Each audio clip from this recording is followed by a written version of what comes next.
ধরুন আপনি সকালে উঠে অফিসে গেলেন আর দেখলেন আপনার চেয়ারে বসে আছে একটা সফটওয়্যার। সে আপনার কাজ করছে আপনার চেয়ে দ্রুত, আপনার চেয়ে সস্তায় এবং কোনো ছুটি না নিয়ে। আর আপনার বস আপনার হাতে টার্মিনেশন লেটার ধরিয়ে বলছেন, দুঃখিত। না, এটা কোনো সিনেমার দৃশ্য নয়, এটা 2026 সালের বাস্তবতা। গোল্ডম্যান স্যাক্স বলছে শুধু এই বছর এআই প্রায় 2,50,00,000 চাকরি প্রতিস্থাপন করতে পারে। আমেরিকায় 2025 সালে মাত্র 12 মাসে এআই এর কারণে 54,000-এরও বেশি চাকরি গেছে। আজকে আমরা জানব কোন চাকরিগুলো সত্যিই বিপদে আছে, কোনগুলো নিরাপদ, আর আপনি এখন কি করলে ভবিষ্যতে টিকে থাকতে পারবেন।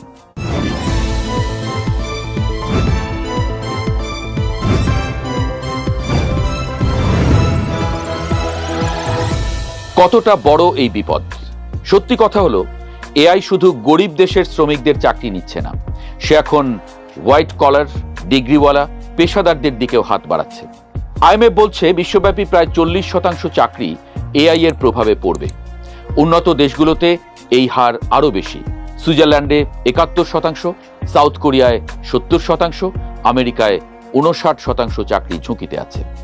ম্যাকেনজির ডেটা বলছে সবচেয়ে বেশি ক্ষতিগ্রস্ত হবে administration sector 26%, customer service sector 20%, manufacturing sector 13%। এখন জানবো 2026 সালে এসে সবচেয়ে বেশি বিপদে আছে যে 5টি পেশা। 1, ডেটা এন্ট্রি ক্লার্ক। এটা সম্পূর্ণ যান্ত্রিক কাজ, এআই এর জন্য একদম সহজ। 2027 সালের মধ্যে 75 লাখ এরকম চাকরি ঝুঁকিতে। 2, প্যারালিগাল ও আইনি গবেষক।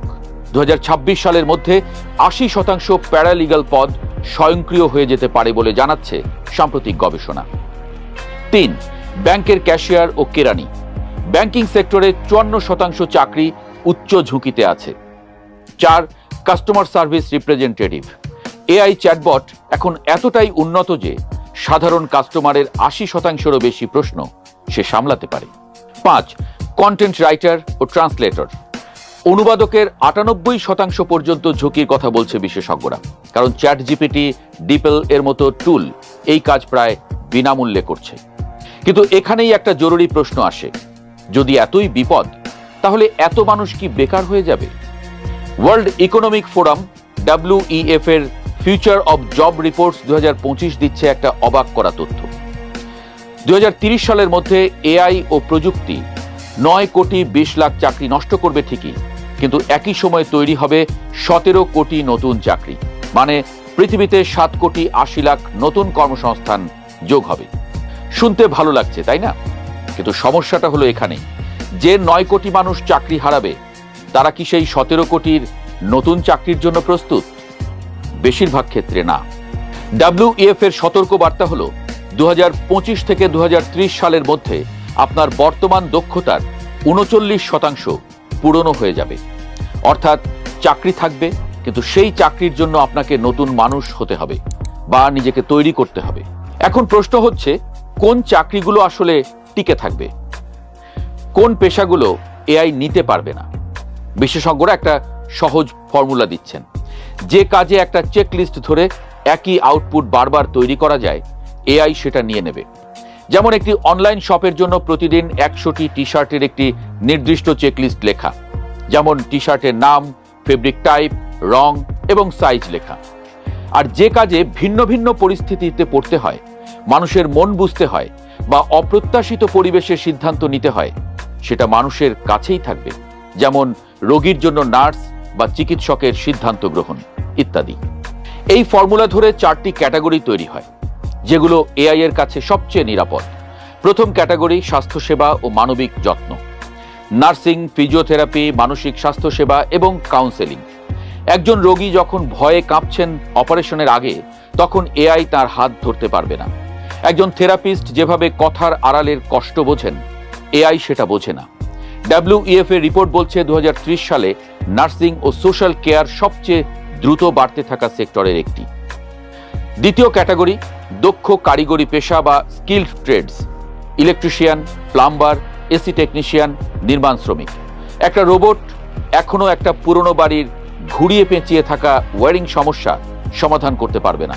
প্রতিটি কাজের জায়গা আলাদা, প্রতিটি পরিস্থিতি অনন্য। ক্যারিয়ারি রিসার্চ 2026-এর তথ্য বলছে ফিজিক্যাল প্রেজেন্স প্রয়োজন এমন পেশাগুলোতে এআই প্রতিরোধের সবচেয়ে শক্তিশালী সূচক পাওয়া যাচ্ছে। তৃতীয় ক্যাটাগরি শিক্ষা ও সামাজিক কাজ। শিক্ষক, বিশেষত শিশু ও কিশোরদের জন্য। একটি শিশু যখন ক্লাসে চুপ করে বসে থাকে, একজন অভিজ্ঞ শিক্ষক বুঝতে পারেন সে বাড়িতে কোনো সমস্যায় আছে। এআই সেই সূক্ষ্ম সংকেত ধরতে পারে না। ডাব্লিউইএফ বলছে সেকেন্ডারি ও টারশিয়ারি শিক্ষকদের চাহিদা 2030 সালে উল্লেখযোগ্যভাবে বাড়বে। চতুর্থ ক্যাটাগরি এআই তৈরি করছে নতুন পেশা। এটাই সবচেয়ে বড় চমক। AI prompt engineer, AI trainer, machine learning specialist, cyber security analyst, এই পেশাগুলো 5 বছর আগেও সেভাবে ছিল না। ডাব্লিউইএফ বলছে এআই ও বিগ ডেটা স্পেশালিস্টদের চাকরি এখন সবচেয়ে দ্রুত বাড়তে থাকা পেশাগুলোর একটি। তাহলে এখন কি করবেন? এখানে একটা সত্যি কথা বলতে হবে। এআইকে ভয় পাওয়া আর এআইকে ব্যবহার করা শেখা, এ দুটোর মধ্যে পার্থক্য হলো ভবিষ্যৎ আর অতীত। ডাব্লিউইএফ এর সতর্কবার্তা স্পষ্ট। বর্তমান চাকরিতে 100 জন মানুষ থাকলে তাদের মধ্যে 59 জনকে 2030 সালের মধ্যে কোনো না কোনো নতুন প্রশিক্ষণ নিতে হবে। তাই এখনই 3টা কাজ করুন। 1, নিজের চেকলিস্ট অংশ খুঁজে বের করুন। আপনার চাকরিতে কোন কাজগুলো বারবার একইভাবে করেন, সেগুলো এআই নিয়ে নেবে। কিন্তু কোন কাজগুলোতে বিচার বুদ্ধি, সম্পর্ক বা সৃজনশীলতা লাগে, সেখানে মনোযোগ দিন। 2, এআই টুলস শিখুন, ভয় পাবেন না। যে মানুষ এআই ব্যবহার করতে জানে, সে এআই ব্যবহার না জানা মানুষের চাকরি নেবে, এআই নিজে নয়। 2026 সালে AI prompt engineering, data analysis, cyber security, এই দক্ষতাগুলোর চাহিদা রেকর্ড পর্যায়ে আছে। 3, মানবিক দক্ষতায় বিনিয়োগ করুন। ম্যাকিনজির গবেষণা বলছে সহানুভূতি ও মানুষের যত্নের সাথে জড়িত দক্ষতাগুলো এআই এর কাছে সবচেয়ে কম ঝুঁকিতে আছে। ভালো শ্রোতা হওয়া, দলগত কাজ, জটিল পরিস্থিতিতে সিদ্ধান্ত নেওয়া, এগুলো আপনার সবচেয়ে বড় সম্পদ। এআই একটা ঝড়, কিন্তু মনে রাখবেন, ঝড়ে কিন্তু সব গাছ পড়ে যায় না। শুধু যেগুলোর শিকড় দুর্বল, সেই গাছগুলোই উপড়ে যায়। আপনার শিকড় হলো আপনার মানবিকতা, আপনার বিচার বুদ্ধি, আপনার সম্পর্ক তৈরির ক্ষমতা। এটাকে শক্ত করুন আর এআইকে বানান আপনার হাতিয়ার। কারণ ইতিহাস বলছে প্রযুক্তি কখনো মানুষকে থামাতে পারেনি। ছাপাখানা এলে লেখকরা শেষ হয়নি, ক্যামেরা এলে শিল্পীরা শেষ হয়নি, কম্পিউটার এলে অফিস কর্মীরা শেষ হয়নি। তবে শুধুমাত্র তারাই এগিয়ে গেছে যারা প্রযুক্তির পরিবর্তনের সঙ্গে সঙ্গে নিজেকে আপডেটেড করেছে এবং নিজেকে পরিবর্তন করেছে। তাই আপনি কোন দলে থাকবেন, সেটা এখনই ঠিক করুন।